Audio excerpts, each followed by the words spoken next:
To enter the sonic landscape of Pink Floyd's 1973 masterpiece, The Dark Side of the Moon, is to undergo a clinical examination of the human psyche under the intense pressure of the 20th century.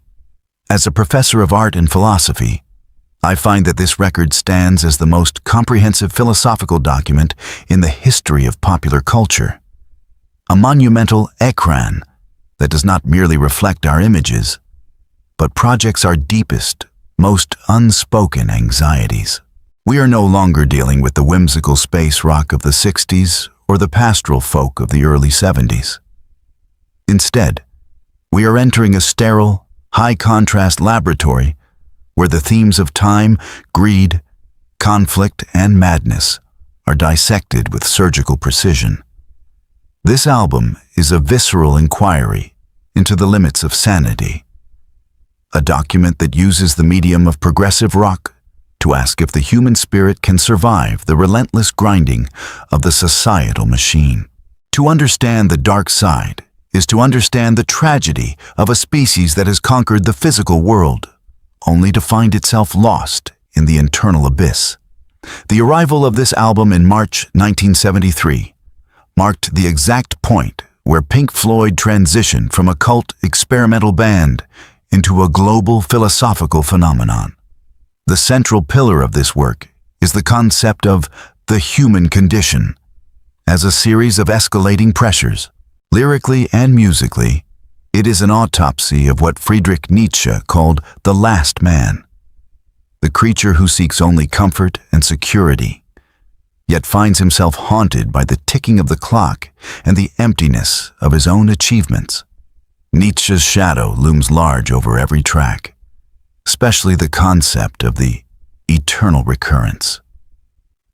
If we were forced to live this life again and again, with every mundane moment and every crushing disappointment repeated for eternity, would we find it a blessing or a curse? The Dark Side of the Moon is the sonic answer to that question. It is the sound of a mind realizing that the sun is the same in a relative way, but you're older, shorter of breath, and one day closer to death. We begin with Speak to Me and Breathe, a sequence that functions as the birth of the subject into the simulation of modern life. The heartbeat that opens the album is not just a biological sound. It is a metaphysical pulse, the ticking of the cosmic clock. When the music finally breathes, it is with a sense of weary resignation. Lyrically, Waters warns us to look around, choose your own ground. But he immediately reminds us that all you touch and all you see is all your life will ever be. This is the radical immanence of the existentialists. There is no beyond, no transcendent escape, only the immediate sensory reality of the present moment. This is the first wall that the album builds, the wall of the physical world. In our CapCut edits, when we apply the deep, saturated reds and the pitch-black shadows to these sequences, we are emphasizing this sense of entrapment. The prism on the cover is the ultimate symbol of the écran. It takes the pure, white light of existence and fractures it into the manageable, categorized colors of human experience. The sequence moves into On the Run, a track that anticipates the digital panopticon, described by Michel Foucault. This is the music of anxiety, the sound of a body being propelled through space by forces it cannot control. It is the sonic representation of the society of discipline, where the individual is constantly in a state of transit, always moving, always being watched, and always afraid of missing the next connection. The laughter heard in the background is the laughter of the watchmen, the ones who know that the race has no finish line. Philosophically, On the Run represents the death of contemplation. We no longer have the time to look at the stars. We only have the time to check our watches. This leads us to time, perhaps the most devastating philosophical inquiry ever committed to tape. Lyrically, it is a masterclass in Nietzschean dread. The intro, with its cacophony of alarms and clocks, is a violent awakening from the blue pill of daily routine. It reminds the listener that time is not a resource to be spent, but a predator that consumes us, taking away the moments that make up a dull day. You fritter and waste the hours in an offhand way. This is the tragedy of the unlived life. As a professor, I often discuss with my students the concept of amor fati, the love of fate. Nietzsche argued that we must live in such a way that we would welcome the return of every moment. Time shows us the opposite. The man who realizes too late that no one told him when to run and that he has missed the starting gun. The solo by David Gilmour in this track is a visceral, blues-based scream against the inevitable. It provides the body to Waters' mind, capturing the logic of sensation that Francis Bacon sought to paint. The shudder of a biological organism realizing its own finitude. The transition into The Great Gig in the Sky is the album's encounter with the sublime. If time is the predator, then death is the final silence. However, Pink Floyd refuses to treat death with sentimentality. The wordless vocal performance by Claire Torrey is a Dionysian eruption, a cry that is simultaneously an expression of agony and ecstasy. It represents the point where language fails and only pure sensation remains. Philosophically, this track is the bridge to the dark side itself.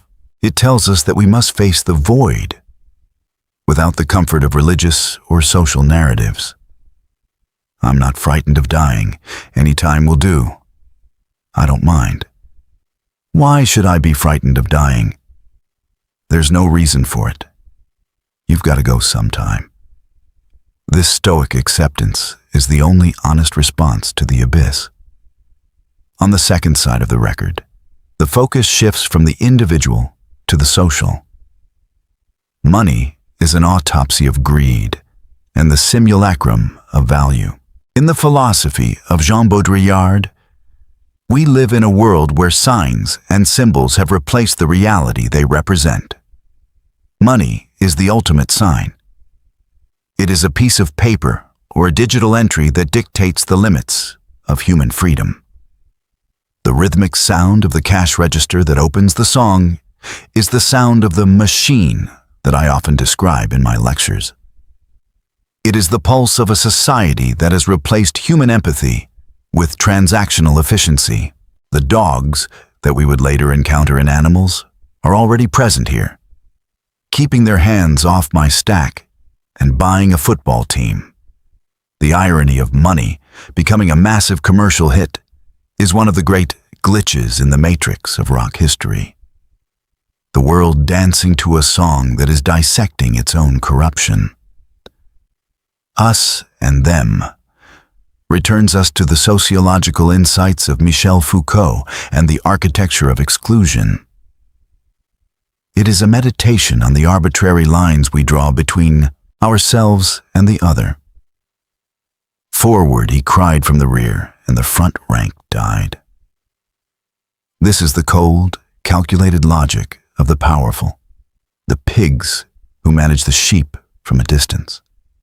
The music is vast, atmospheric, and melancholic, reflecting the liminal space between the battlefield and the boardroom. It asks the question, why do we continue to participate in the simulation of conflict? The answer lies in the line, it's only a difference of opinion. We have allowed our identities to be defined by the ikron of ideology, forgetting the biological reality that with, without, and who'll deny it's what the fighting's all about. The final sequence, brain damage and eclipse, is the climax of the philosophical journey. The lunatic is on the grass. Here, Pink Floyd addresses the theme of madness, not as a medical condition, but as a form of internal exile.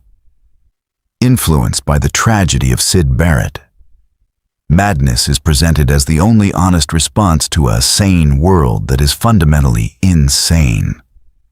Foucault argued in his History of Madness that society defines the sane by excluding and silencing the insane.